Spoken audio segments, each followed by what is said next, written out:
ये पेशेंट हमारे पास आए और उन्होंने हमसे कहा कि डॉक्टर साहब आपके बारे में कुछ लोग कहते हैं कि आप तो कॉस्मेटिक सर्जन हैं, आप ये सर्जरी कैसे कर सकते हैं। तो बेसिकली हम प्लास्टिक सर्जन हैं। प्लास्टिक सर्जरी क्या होती है कि जो भी स्किन उसके रिलेटेड आसपास जो भी एरिया होता है उसकी सर्जरी करते हैं। तो इसमें जैसे सिलेक्टिव डोर्सोनोरेक्टमी हम कर रहे हैं, ये नर्व्स और आर्टरी की वेसल्स की सर्जरी है। तो माइक्रोवेस्कुलर सर्जरी प्लास्टिक सर्जरी का काम होता है।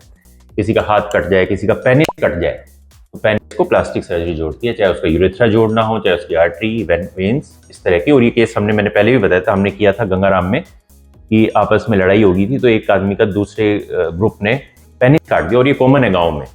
तो फिर उसको अगर वो हमारे पास ले आता है, अगर 6 घंटे के अंदर आ जाए तो पेनिस को दोबारा जोड़ दिया जाता है। और वो जोड़ा था, पूरा पेनिस चाकू से काट दिया था। तो इस तरह की दूसरी ये है कि जो इसमें इम्प्लांट है, बॉडी में कहीं पे भी इम्प्लांट होंगे, ब्रेस्ट इम्प्लांट होंगे, कुछ भी होंगे, वो प्लास्टिक सर्जरी का पार्ट होते हैं। ऐसे ही पेनाइल इम्प्लांट होता है। पेनिस की बहुत सी सर्जरीज, अगर पेनिस में बहुत से लोग होते हैं जिनको हाइपोस्पीडियास कहते हैं, जिनमें ये कंडीशन होती है, यानी पेशाब का रास्ता नीचे होता है, उसको प्लास्टिक सर्जन रिपेयर करते हैं। एपिस्पेडियास ऊपर की ओर होता है, उसको रिपेयर करते हैं। सर्कमसीजन प्लास्टिक सर्जन करते हैं।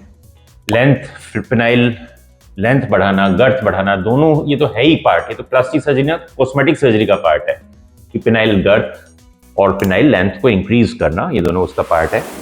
और इसमें कौन सी सर्जरी रहेगी? दूसरा रह गया PRP, Botox filler. Again plastic surgery में आता है, क्योंकि हम बोटॉक्स फिलर्स फेस पे लगाते रहते हैं, तो ये यहाँ पे भी जो लगता है उसका एक्सपीरियंस होता है।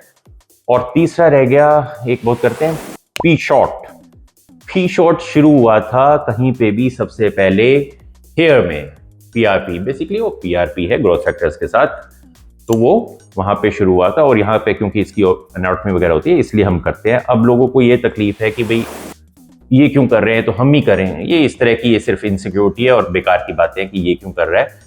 आप कुछ भी सर्जरी करो, आपको आनी चाहिए। और दूसरा ये बात है कि आपको मरीज से बात करनी चाहिए, उसके साथ आपको इंटरेक्शन होनी चाहिए, रिलेशन बनाना चाहिए। ये नहीं है कि आप कुर्सी पे बैठ के मरीज को देखा नहीं और बोल दिया इसको ये कर दो, इसको ये कर दो, उससे मरीज ठीक नहीं होता। मरीज को हाथ लगाना पड़ता है, मरीज के दर्द को समझना पड़ता है और उसके दर्द का इलाज होना पड़ता है। कॉम्प्लिकेशन हो जाए, होएगी कॉम्प्लिकेशन, सर्जरी का पार्ट है। मरीज का इलाज नहीं भी हो सकता, ये भी पार्ट है कि आपने इलाज किया, मरीज ठीक ना हो। लेकिन ये नहीं कि मरीज से फिर मिलो ही ना, उसकी बात ही ना सुनो, उसको कह दो कहीं और चला जा या बस एक बार काम है, ऐसे नहीं है। उसकी रिस्पॉन्सिबिलिटी लेना, ये डॉक्टरी होती है। ये नहीं कि मैंने तो जी ये डिग्री कर दी, अब तो मैं ही हो गया पूरे हिंदुस्तान में। हजारों सैकड़ों लोग घूम रहे हैं डिग्री लेके, उससे कोई फर्क नहीं पड़ता मरीज के साथ। हाँ, आर्टरी भी जुड़ जाती है, वेन्स भी जुड़ जाती है, नर्व्स भी जुड़ जाती है। बेसिकली माइक्रोवेस्कुलर सर्जरी है ही ये। किसी की उंगली कट गई, किसी का हाथ कट गया, तो जब आप जोड़ोगे तो उसी में सब जोड़ना पड़ता है। आर्टरी, वेन्स, टेंडन, स्किन, हड्डी, सब कुछ जुड़ता है। के अंदर अगर हाथ कट जाए तो मतलब कुछ भी कट जाए तो बॉडी पार्ट, ये डिपेंड करेगा। ये एक्स्ट्रा क्वेश्चन है, कितने टाइम पीरियड के बाद। मान लो पेनिस कट जाए तो आप 12 घंटे के अंदर, लेकिन उसको बर्फ के थोड़ा इमीडिएट टच में नहीं, लेकिन बीच में बर्फ के आइस पैक में लपेट के लेके आना होता है। उंगली कट जाए वो 12-12 घंटे तक जुड़ जाती है। लेकिन अगर किसी का यहाँ से हाथ कट जाए तो मैक्सिमम 4 घंटे, 2 घंटे। जितना ज्यादा बड़ा ऑर्गन होगा उतना ही कम डैमेज हो जाएगा, तो उतना ही कम टाइम होगा। जितना छोटा ऑर्गन होगा, जैसे उंगली है, 12-12 घंटे तक सेव हो सकती है। स्किन ग्राफ्ट है, किसी की स्किन कट गई एक्सीडेंट में, तो उसको अगले दिन भी चल जाएगी। ठीक है, थैंक यू।